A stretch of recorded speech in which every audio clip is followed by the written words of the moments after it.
Welcome to Kinwise Conversations in AI. Today, we're joined by two colleagues from St. Bonaventure University who sit on opposite sides of the digital divide. Dr. Jason Margolis, Distinguished Professor and Program Director for Educational Leadership, and Dr. Nicole Schilling, Professor of Educational Leadership and expert in online learning methods. Drawing on Jason's background in complexity theory and skepticism born from the early internet era, alongside Nicole's research on the superintendency and her social constructivist approach, this episode models the vital concept of critical friends, colleagues who can disagree respectfully to push thinking forward. Get ready for a deep dive into the ethics of the 8-minute dissertation, the psychological risks of outsourcing our thinking, and how to navigate the messy middle ground between rigid policy and flexible guidelines. Hi, thank you both so much for being on the show today. I'm so excited to engage in this conversation with you. The first thing I want to do is give you both a chance to introduce yourself and share a little bit about where you lean when it comes to artificial intelligence. Jason, I'm going to start with you. Sure. So I'm Jason Margolis.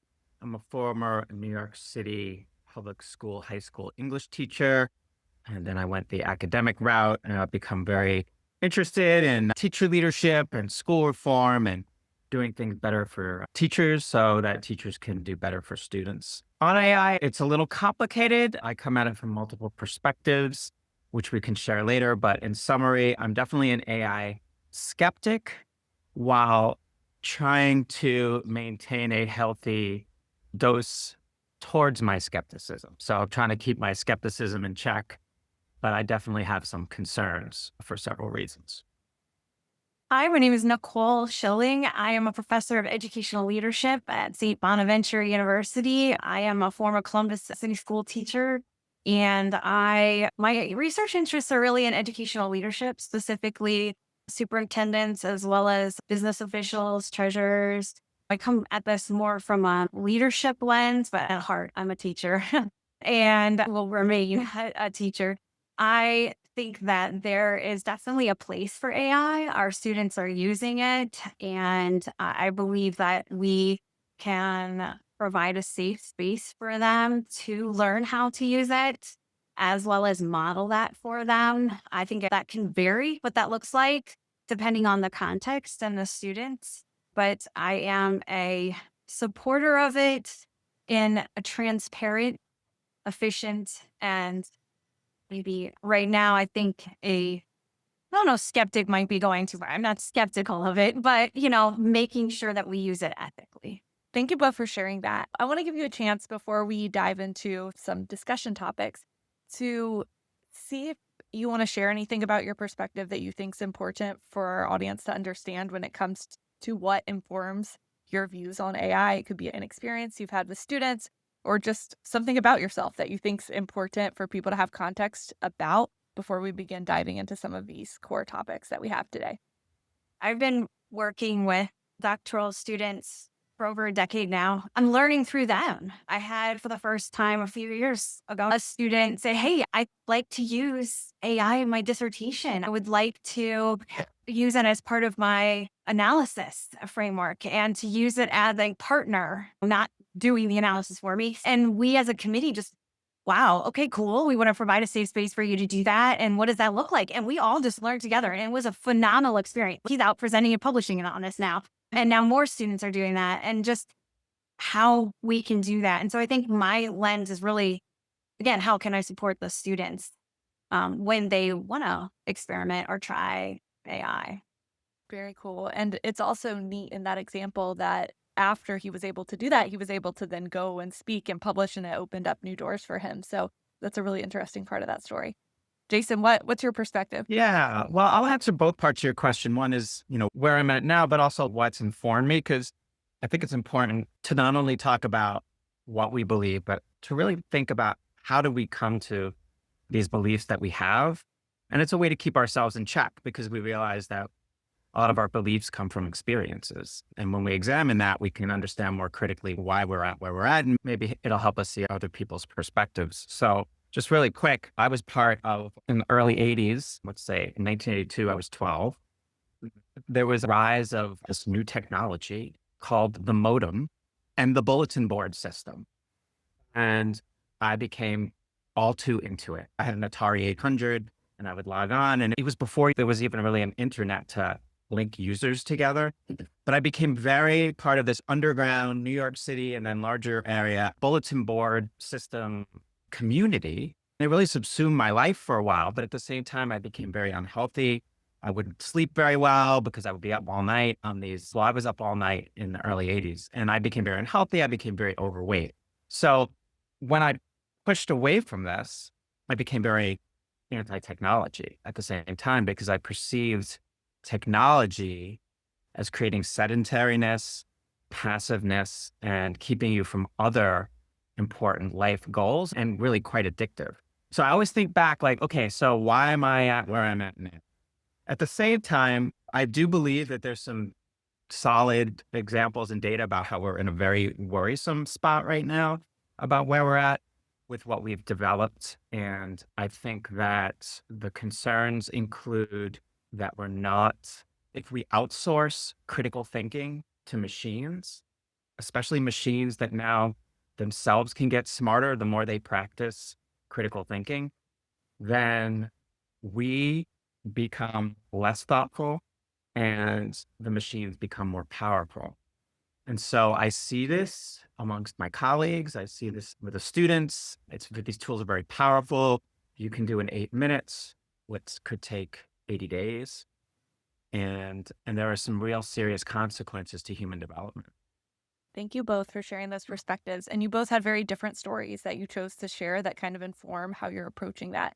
And I think that's important because we're about to enter into this conversation where we'll talk about ethics and bias and power and the 8-minute dissertation question, and also how do you set policy and guardrails around using this technology. And even from these initial stories, it's natural that you all will have different perspectives, as we all do, as we engage in hot topic issues like AI that feels consequential and also can become deeply personal because of the experiences and perspectives that we have. And so before I dive into our first question, which will be around ethics, I want to ask you all if there are any norms or just like habits of discussion that you want to lean into or honor in the conversation today. I think it's important that when you engage in any controversial topic, you consider that you might be wrong. And I think that that's a lost art in today's world. Nicole and I are colleagues at St. Bonaventure in the doctoral program, and we're trying to get our students to become critical friends to each other within the context of the things that they're interested in researching. And that means, pushing each other's thinking, which we certainly have done in the program, but doing it as friends. Like there's a underlying respect at the end of the day. So I think the norms would be that we say where we're coming from and why we're coming from there, and that we're open to being wrong and open to having our ideas changed. For me, a lot of these conversations revolve and the focus is the students. And what are we doing in the best interest of the students, regardless of it's AI, whatever hot topic it is. I think that having a safe space, the concept of critical friends came out of education and providing a safe space for teachers to talk about teaching. And that's exactly what we're doing. And it's slightly different because it's higher ed. But I mean, the purpose is the same, modeling that for students as well. Having a reflective space is important and a safe space in order to do that. And critical has a negative connotation, but, having conversations that are difficult. And to Jason's point, there's an aspect of respect there and learning from the other person's perspective and how we move forward once we learn from that perspective. And, we're social creatures, although what that means in the age of AI is even being questioned. But I do think we're still wired to learn from and with each other. Well, thank you both for sharing and for, giving us a framework to listen to the conversation that's about to unfold. So I want to start by thinking about, ethics, transparency of use in AI and integrity. And Nicole, you touched on this a little bit in your initial story or your perspective and experiences story. But I'm so curious, what do you think counts as ethical use of AI in graduate level work? And who gets to decide how far is too far when it comes to how AI is used? I think that's still in the process. We're still working through what that looks like. When my student was going through that process, like I said, we were learning together. In respect to ethics and transparency, there wasn't anything out there yet those conversations hadn't even been had yet. And so we erred on the side of caution. We asked him to journal how he used it. We actually asked him to include the prompts and some of the screenshots throughout his dissertation in the spirit of replicability, even though with the understanding of AI's inability, I guess, in some respects to replicate. But, we wanted to be as transparent and we wanted him to model that transparency and ethical use in his dissertation and throughout. And that's something he shares when he presents. He does share that it is so important. It doesn't replace you. It does not replace anything you did in your dissertation. It's just another lens. It's just another perspective. And he actually talks about how much he had to push back on AI and how much he learned about where we were with AI through it. So what I'd be interested in this case is this case an outlier of how AI gets used, or is it typical? My experience, I mean, that's a very kind of almost a very well-trained and more nuanced, careful use of AI.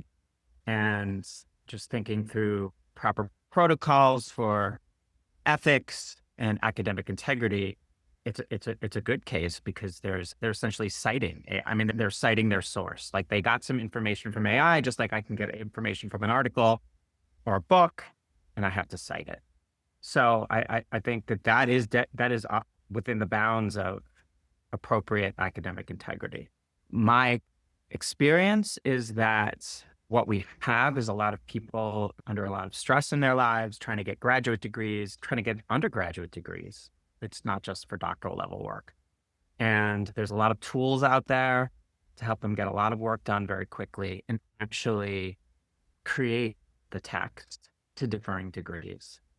I don't know if in some cases, it could be accidental in proper use of AI. And in some cases, it's intentional because it just needs to get done. And in the long run, that will be detrimental to the education system, to those in the education system using these tools. So I think that that's a good example, but I have not seen that yet in anybody that I've interacted with. Do you think that there's like the example you gave, Nicole, feels like the exemplar, like the ideal, you're recording everything, but also that's a lot of work and takes a lot of time.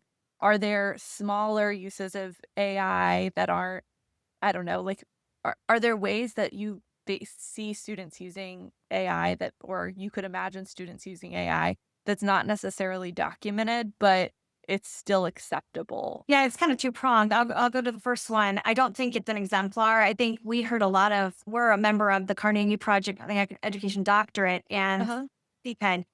And throughout the CPED convening that just happened, there were numerous presentations about how faculty and students are using AI in the same ways as the students, keeping in mind that this was a couple of years ago now, and we've evolved even further in our ability to use AI for different aspects of dissertations specifically.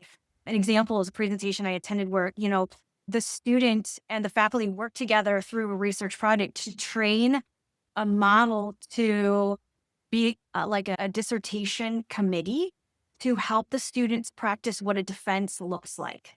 And so they shared who their dissertation committee members were. They gave even like personality quirks about committee members so that the AI would kind of mimic it. And these students then practice having academic conversations about their dissertation studies.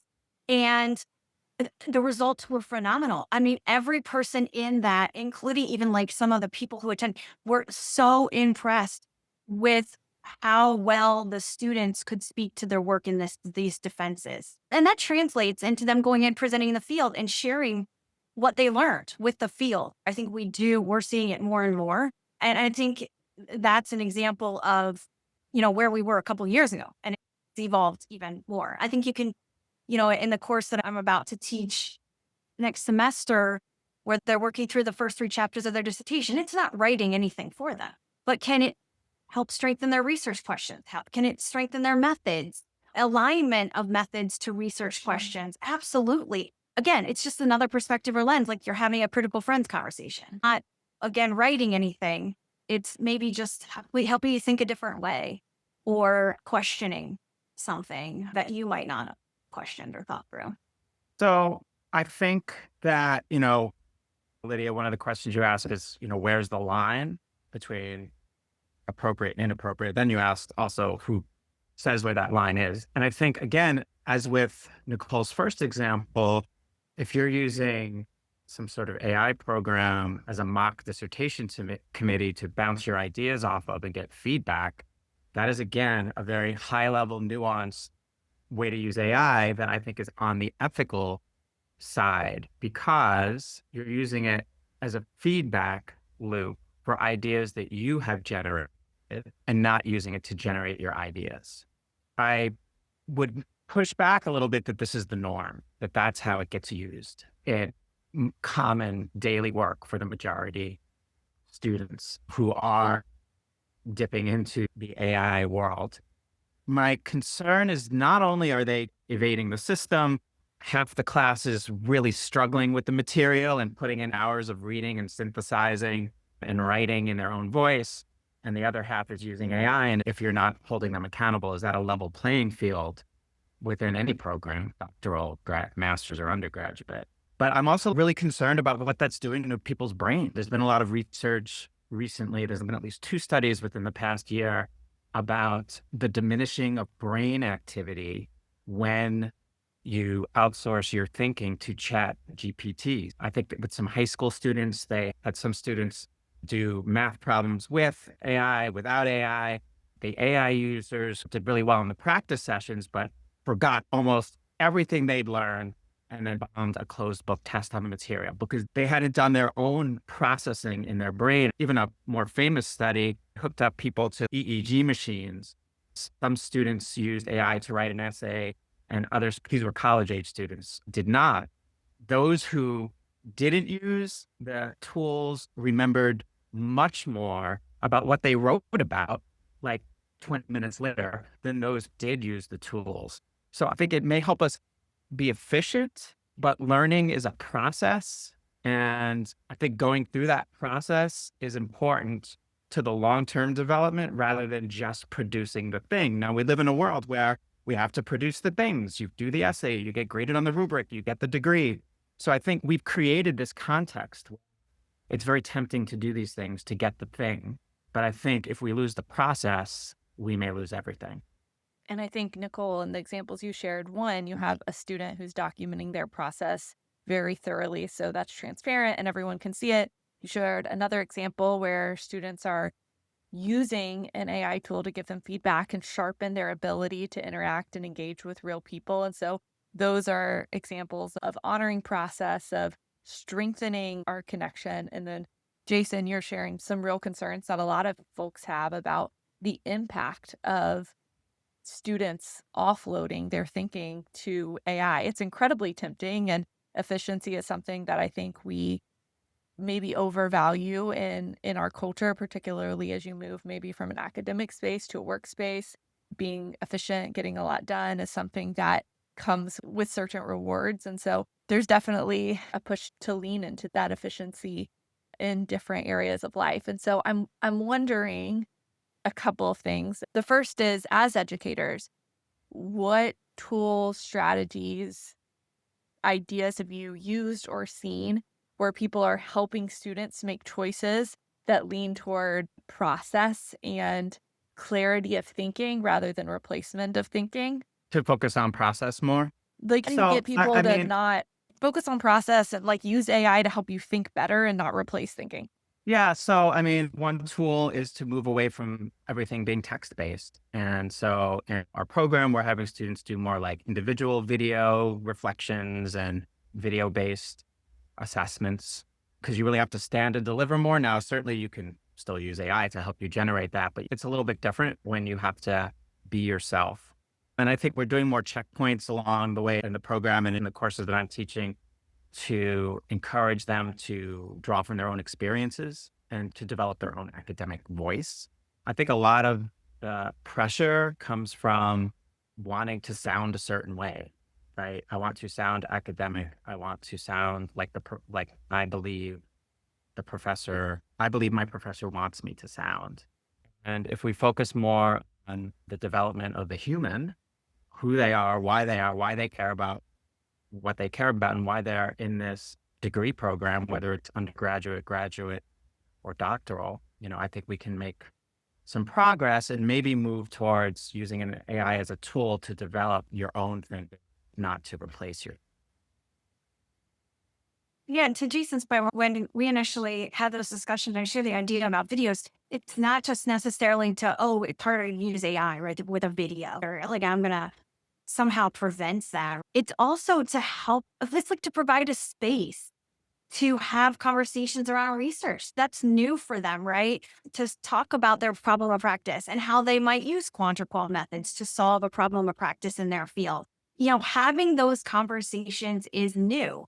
And video provides a more authentic way of having those discussions, like that you could be in the field and you're talking to a fellow teacher or an administrator, and here's how we're going to work to solve this problem of practice together. And here's how we might do that, right? I think video is providing that as well as helping with the AI.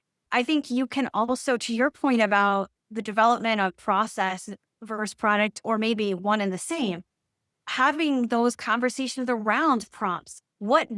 In the critical thinking required of those prompts and pushing back against AI and having critical conversations even with AI, right? And saying, what about this? Or what about this? Or, here's more specifically and what about these lenses? Or what lenses could I be possibly biasing? Having those even power conversations. Who's not represented in this conversation? With the recognition that AI, just like humans, has its own biases, right? So our own biases come through in AI. But that's all awesome conversations to be having. We should be having at this level with actually at any level, in my opinion, but especially where we are and who we teach. You mentioned bias in your answer, and I did want to ask you all, what do conversations around bias in AI models look like in your program? In the past, I've done some of the activities that I've seen and read about where you ask AI for an image of a doctor, for example, serving underprivileged children, and what AI produces and how much you can push back against AI. And yet you only get one type of image and who's represented in the doctor and the underprivileged children, and letting them see that. We also talk about, okay, you're an expert in your field. Go ask AI some questions about your field. Let's talk about hallucination and what kind of biases are present in some of those hallucinations, right? Having a safe space for them to explore, experiment, push back, and then having conversations around that. Yeah, I think exploring bias and power is really important. How I come at it, I guess I come at it in a couple of different ways. At that same CPED conference that Nicole was mentioning, we also attended a presentation on AI and some of the bias that's built into the algorithms. The thesis of the presentation was essentially that AI has many racist undertones because the people who build the algorithms are largely white, upper middle class individuals who have their own view of the world. We need to remember that even though the technology is powerful, there's still humans pulling the strings, at least to some extent, until I guess Frankenstein takes over the building. But so, that's just something to keep in mind, that there's people behind this technology. And that ties into this other kind of bias power related question I think we need to always ask, which is, and it's a critical question, which is whose interests are served when students, faculty, universities start to really embrace AI and the world embraces AI. And I do have some concerns there as well. I know that within our industry of education, that the same companies that develop the AI detection software, like Turnitin, are developing for students the AI detection evasion software to get around things like Turnitin. So there's a lot of money to be made. This is our modern day gold rush. Look at the NVIDIA stock price. I just think we need to be either skeptical or at least cautious going forward, because there could be significant detrimental outcomes to many, many things, including quality of life, meaning of life, and who has the power and who has the money. You both work in an education doctoral program. And so I want to think like the things you just spoke to, Jason, about power and money and thinking about who benefits. It like you're working with students now who may have second job or may have a job and be in school, but then after the program, they're going to do something. And so I'm curious, like, what are you seeing your students do after the program? And then what skills or understandings about AI do you view as essential for them in these new roles that they'll pursue after graduation? We don't have any graduates yet because our first cohort is just about to enter their dissertation proposal phase. I hope they come out of the program thinking more critically about educational issues, how both consuming reading of research and producing research can help address problems of practice. And with AI, I hope that they know how to use it as a tool to fuel their critical thinking, not to do their critical thinking for them. Jason, you alluded to this earlier, but there are students who are using AI really, really carefully and intentionally. And there's students who are likely using AI to replace some of their thinking. And, if there are a lot of pulls on your time, it can be very easy to use AI to kind of speed up some of the work. And so some of writing a dissertation is a time-consuming and arduous process. I'm curious, from both of your perspective, if a student could use AI to write their dissertation in 8 minutes or maybe 8 hours instead of 180 if they're doing a lot of review, what do you think is lost? I think one of the foundations of an education doctorate and our program, especially as a CPED program, is this idea of solving problems of practice, right? So I have a problem of practice in my field, in my context. How do I solve that? And what we help them do in the program, especially through the dissertation work, is learn how to solve that. And all these different courses that they're in, they're learning different perspectives of how they can do that and looking at it from different lenses and how they can solve it through different lenses. And then they, kind of settle in, if you will, on one specific one for their dissertations, right? That authentic learning experience cannot be replicated if you use AI to do it. And therefore, you walk out of this program without the purpose being accomplished.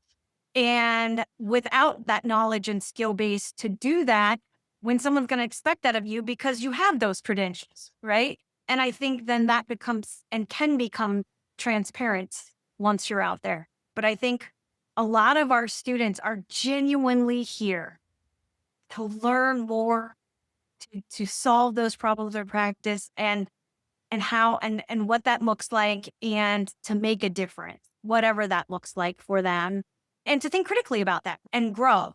And they're using AI as a means to do that and help them do that as opposed to maybe replacing it. And again, there's probably students that are doing that, replacement, but they're missing that purpose. They're missing the process that we talked about, even in some ways, the product, the critical thinking skills, all the things that make an EDD an EDD. Yeah, I agree with that 100%. I was just thinking two things. One is it would be interesting to see if it does catch up with people later on and those who overuse it or misuse it. Nicole said, eventually that might catch up with them. It'll be interesting to see if those who have done AI generated master's theses or dissertations do have consequences later on because they haven't done the type of thinking that those assessments are supposed to measure. Yeah, so I agree with that. I think it's going to be interesting to see what happens. I think some longitudinal studies would be really interesting. I wonder about, maybe this is a little bit of like a devil's advocate question, but if there are students who are using AI to solve a problem or they're leaning very, very heavily on that, Do you think the skill of using artificial intelligence to solve problems, do you think that's a skill that people is useful? It can't replace the human, right? It cannot replace what that human knows about that context, about those people, about the stakeholders, about the problem. You can use it to a certain extent, but when you're a principal of a building or you are running a nonprofit, there are things that you know about that space and those people and that problem. You can prompt AI, but it does not, and it can give you ideas maybe, and it can push back and it can help you, but it cannot replace the human that you are in that context, solving that problem of practice. It cannot do that. We are not at that. And I don't know that we will ever get to that point that it can replace a human. So again, it can help. It can provide a lens or, but for it to actually solve problems, no. And I think you can see that. I think we're already starting to see people that come out in these programs, masters, whatever, and leadership programs who did rely on it. And then they go into practice and guess what? They can't solve the hard problems. Their people know who they are. People know that they're using AI for everything. And their people know they can't. And guess what? They're not making it. They're not moving up, right? They're not solving those problems. Yeah, because the same type of thinking you do to kind of figure out what the literature says on a topic that you care about and kind of synthesize it and figure out, okay, given everything that this complex literature says, I think this is where we need to go next. That's the same type of thinking you need to do with complex information at your work site about what change we need to make or not make. So it's using it as a tool. And I think another thing Nicole said earlier is really important too, is modeling in our work inappropriate use and appropriate use. So efficiency and ease is highly valued in our culture. And so I get a group with 20 students in our class. Lydia, it is so tempting to drop that into an AI, to give AI the rubric, give AI the papers and say, please grade my papers and tell me how these students did. And confidentially, a lot of, not necessarily St. Bonaventure, but a lot of people in the industry had told me that they do this, that they're not really grading the student work. And yet in their syllabi, they have AI policies that students can't do that. So we need to be, and I force myself to grade these papers. I do. And it's very time consuming. But as I do it, I'm seeing where the assignment can be improved, or I'm seeing where there's a seed for their dissertation topic that they hinted at that I can talk with them about the next time we have a conference.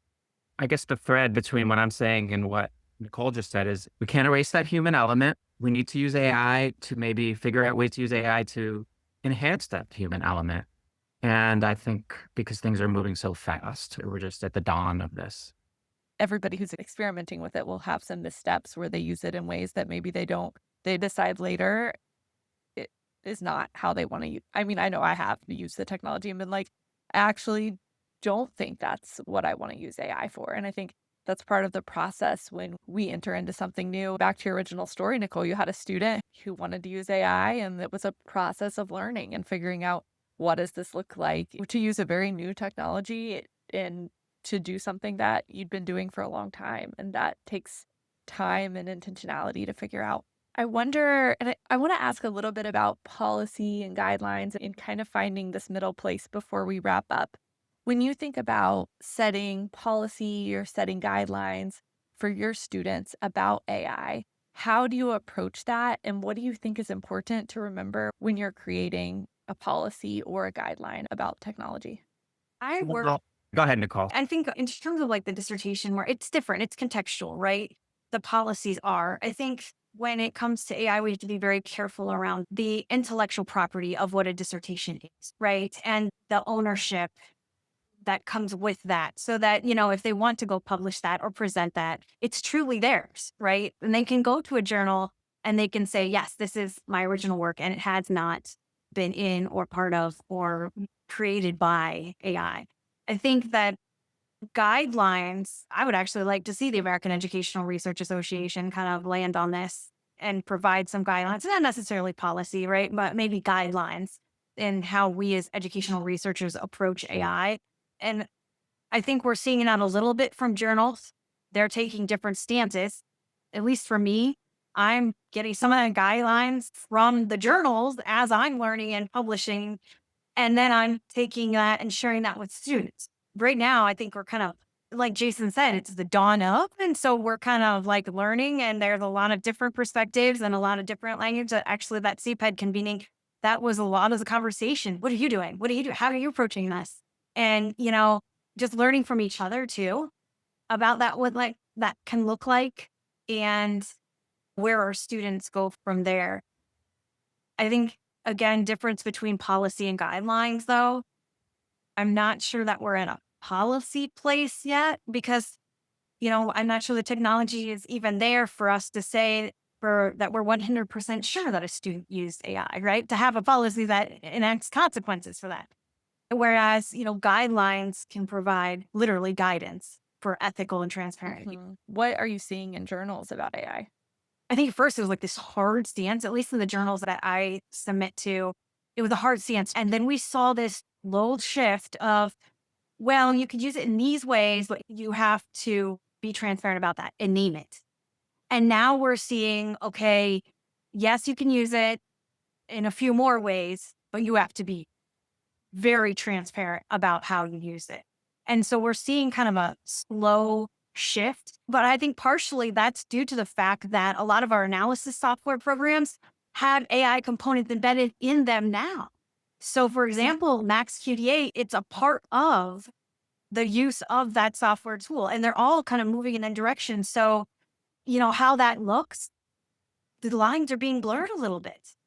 And so maybe students don't always know. Maybe the researchers don't always. And so we need to acknowledge that too, I think. I would also like to say I would like the IRB to provide some guidance to the federal level, then followed by individual IRBs.